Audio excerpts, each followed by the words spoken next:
triangle? We are. We are running the triangle. We absolutely are. And they execute it beautifully. No kidding. Beautifully. I was messing with Phil. So the first time we ran the triangle, right, we ran the center opposite action. And they ran it beautifully, got a beautiful open three, knocked it down. So I sent the video to Phil. Phil was like, is that center opposite? They actually ran it. And I said, yes, because they got a better coach.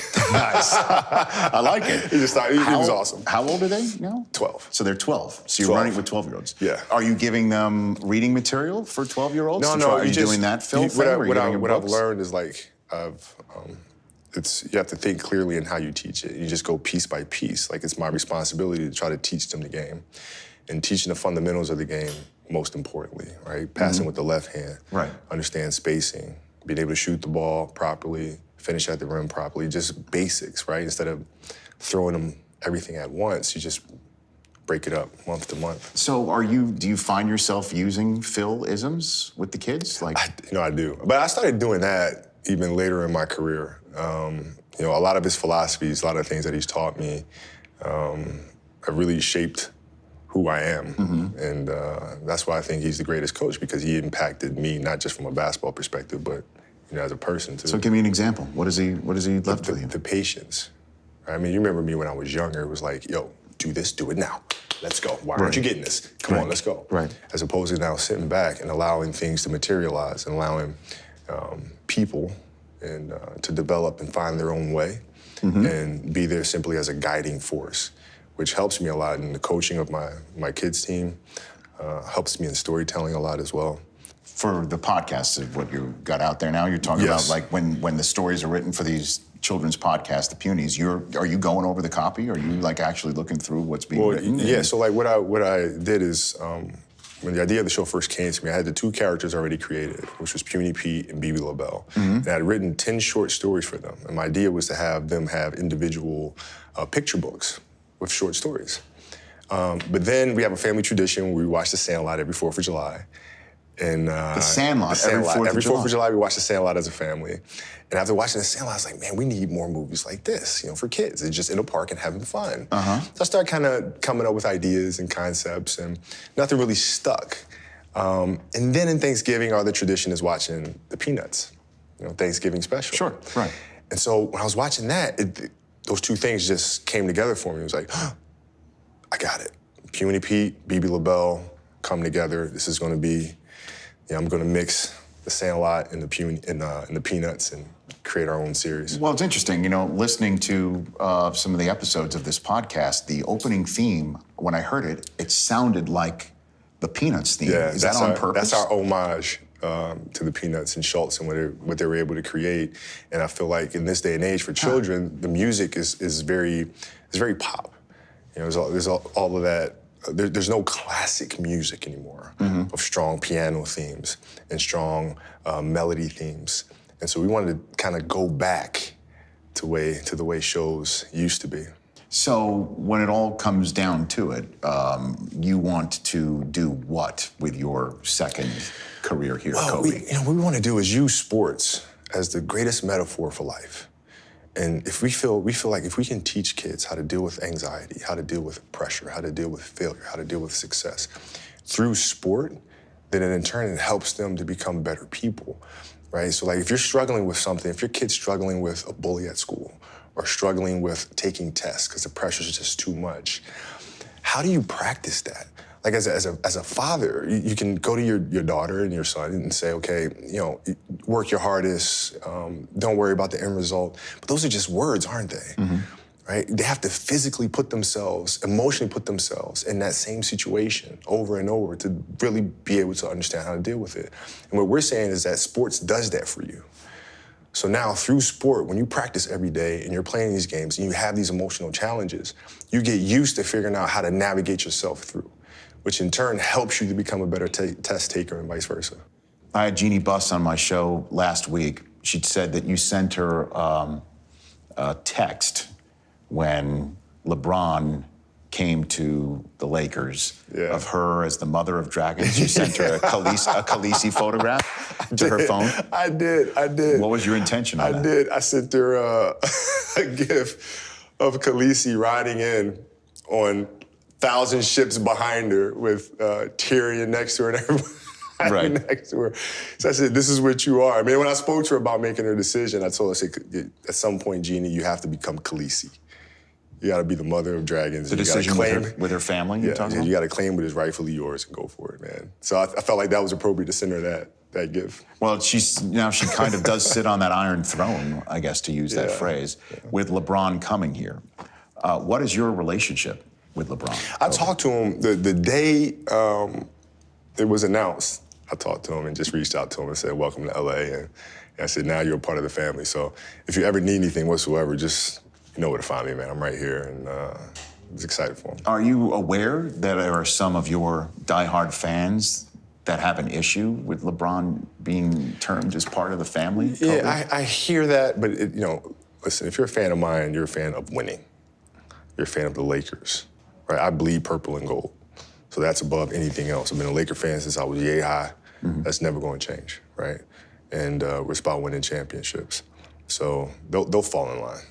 What do you think he needs to accomplish here in order to be viewed in a similar vein as, say, you as a Laker, Kobe? Well, I don't know. Making the comparisons of him being viewed in a similar vein as me, I mean, that doesn't make much sense, right? I mean, I think the goal is always to win championships. No matter where you go, that's the goal. And that's his goal, that's Rob's goal, that's Magic's goal, that's Jeannie's goal, Rondo, all the guys, Kuzma, Lonzo, they all want to win championships, man. So that's what they're gunning for.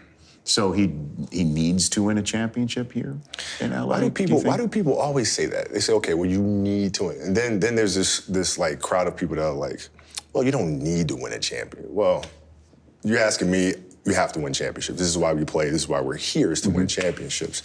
And, he wouldn't have came here if he didn't expect to win championships. Well, I mean, I'm of the mindset that his legacy as one of the all-time greats is already sealed. Yeah. I mean, that's kind of, he's already done that. Well, yeah. You would agree. You would agree with that assessment, obviously, right? Yeah. So now he's coming to Los Angeles, and in a way, he's trying to next level achieve with something you already have, which is Laker championships plural, and maybe an Oscar in the trophy case also. Well, to me, it's just really simple. Wherever you play, the object is to win championships. That's it. End of story. End of story. Professional basketball, how often do you think about that these days? I mean, every so often, but not much. I mean, I think about it for, a lot of the players reach out and they want to come out and work out and do some things like that. So I'll have guys come down and I'll work with them. Who's been? Jason's been down. Jason Tatum. Jason Tatum's been down. Kuzma's been down. I have a couple more on the books coming down later in the summer. What do you do with them? What do you do with these guys? Well, the first thing to do is self-assess. Like, what do you feel comfortable doing on the court? What you don't feel comfortable doing? And it starts with that. You got to be able to look inside and say, okay, coaches can only tell you but so much. You know what you can and can't do, and you have to be honest about it. And so once we get to that, then it's okay, well, let's put you through it. How does Kuzma look to you? Dude, he looks great, man. He looks great. He's got good rhythm. He has the ability to disassociate movements, right, which gives him a fluidity when he plays. But he can shoot the ball. He's worked on his mid-range game a lot. Post-up game looks strong. So looking forward to him having a good year, man. How often do you give your thoughts on the current Laker roster to, say, your former agent? Every time Rob calls me. Okay. You offer something up to him? Well, yeah. I mean, look, Rob and I have been friends forever. I mean, he's godfather to Gianna, and so we'll talk, man. And sometimes I'll call just to check on him to see how he's doing. Because when I played during the season, he'd have to pick up for me with my family, because I'd miss, for example, Halloween, Christmas. Sure. And so he'd go out with my family and stuff. And when he was your agent? When he was my agent. And so now it's just kind of reverse. So when he's out on the road, I'll spend time with his family and take him out trick-or-treating and all that good stuff. What do you think of Rondo's presence here with Lonzo Ball and him? Is there, you think, a competition in the backcourt? No, I think there's a lot to be learned from. I mean, Rondo's a student of the game. How he studies the game, I think it's something that Lonzo can learn from. Rondo will sit there and watch film for hours and hours and hours and hours and dissect and pick things apart to the smallest of detail. And I think it's important for Lonzo to see that. Also, how he facilitates the game, how he reads things happening before they actually happen, how you can manipulate the defense to make things happen. And also defensively, he gets after you. So I think it's great. When I spoke to Jeannie She said that she would have you do anything you'd like for the Lakers franchise. Has she communicated that to you? Yeah. Okay, she has. Yeah. Even a rumor that you might consider even maybe coming out of retirement to play one more time for the Lakers. Right. I see you're laughing. Yeah. There's nothing to that, right? There's about a 0% chance that I come back and play. So not even like a Nothing. 0. You're toast.